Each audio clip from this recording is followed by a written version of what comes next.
あなたは学生ですか?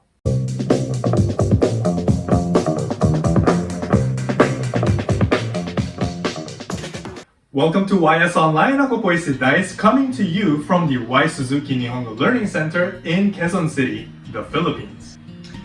If you are studying for the Japanese language exams like the JLPT exam, JFT Basic A2 exam, the NAT-Test, the J-Test, or you simply want to understand your favorite anime better, be sure to like this video and subscribe to our channel. Don't forget to turn on your notification bell for our new videos and be a brother and share this to a friend who likes Japanese.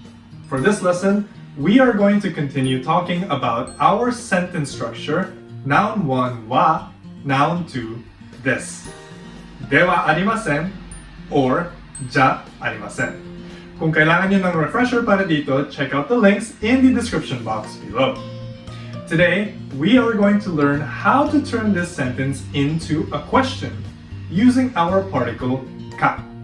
And of course, we are going to learn how to respond to this question as well. Okay, so in our previous lessons, pinag-aralan natin ang Noun 1 wa, Noun 2 des. In English, Noun 1 is something. So, I am Dice, I am a student. So kung sa Tagalog parang sinabi ko na ako ay si Dice o kaya ako ay estudyante. Now let's turn the sentence into a question. Ngayon naman, magtatanong tayo. Are you Dice? Are you a student? All we have to do is add the particle ka at the end of the sentence and then it becomes a question. Dali, no? So, I am Dice in Japanese is watashi wa Dice desu. And I am a student is watashi wa gakusei desu. So gawin natin siyang tanong, are you Dice? Are you a student? All we have to do is say, anata wa Dice desu ka? And anata wa gakusei desu ka? So anata means you in Japanese, right? So ito ang nasa Noun 1 natin and yung Noun 2 natin ay ang nagde-describe sa Noun 1. Sa examples natin dito, pangalan at occupation ang ginamit natin sa Noun 2. Alright, one more example. Halimbawa, gusto natin itanong, is he a teacher? Kare wa sensei desu ka? So kare is he in English, so ito yung noun na tinutukoy natin. Wa is our topic particle. Sensei is our Noun 2 para pang describe ng Noun 1. And then, des is our affirmative and ka is our question particle. Ngayon naman, let's discuss yung mga isasagot natin sa tanong or our responses to these questions. Ang response sa des ka question ay magiging either hi, which means yes, or iye, which means no. So, for yes, may ilang paraan tayo kung paano sumagot for yes. Meron tayong simpleng sagot na hi lang. Meron din tayong sagot na yes, that's right. Or sa Tagalog, parang opo, tama yan. We say, hi, so this. Para sa mas complete na sagot, idudugtong natin yung Noun 1 wa, Noun 2 des mula sa tanong. So, magiging hi, kare wa gakusei desu. And lastly, pwede tayong mag-shortcut ng konti. Since alam na natin na Noun 1 ang topic na pinag-usapan natin, babagitin lang natin ang Noun 2. So, bali magiging, hi, sensei desu. Or parang, opo, teacher nga. For no naman, short answer natin is iye, which means no.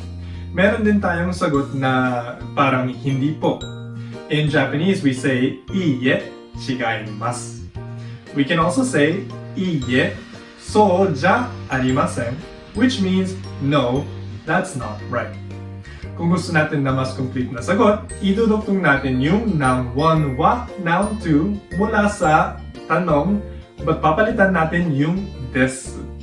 So, we're gonna change it to ja arimasen or de wa arimasen. So, bali magiging iye, kare wa sensei ja arimasen. He is not a teacher. Kapag gusto natin naman ibigay ang correct na sagot, we say iye and then the correct statement. So for example, our answer is no, he is a student. We say, いいえ、彼は学生です。Okay, so one more example bago tayo matapos sa lesson natin ngayon. So, let's pretend na may kausap tayo in person, right? Ang tanong niyo sa akin is, are you Japanese? The sentence in Japanese would be, あなたは日本人ですか? Or, Hapon ka ba? Pwede kong sabihin, Hi. Or, Hi, so desu for the short answers.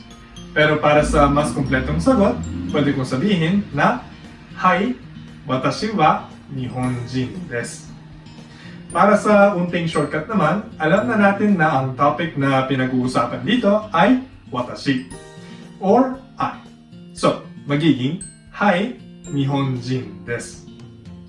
Okay, so now the question goes back to you. Tanungin ko kayo, anata wa nihonjin desu ka? Are you Japanese? In this case, you, the listener, is the topic. Siguro kayong nanonood dyan, hindi kayo Japanese, di ba? Kaya kayo nag-aaral ng Japanese.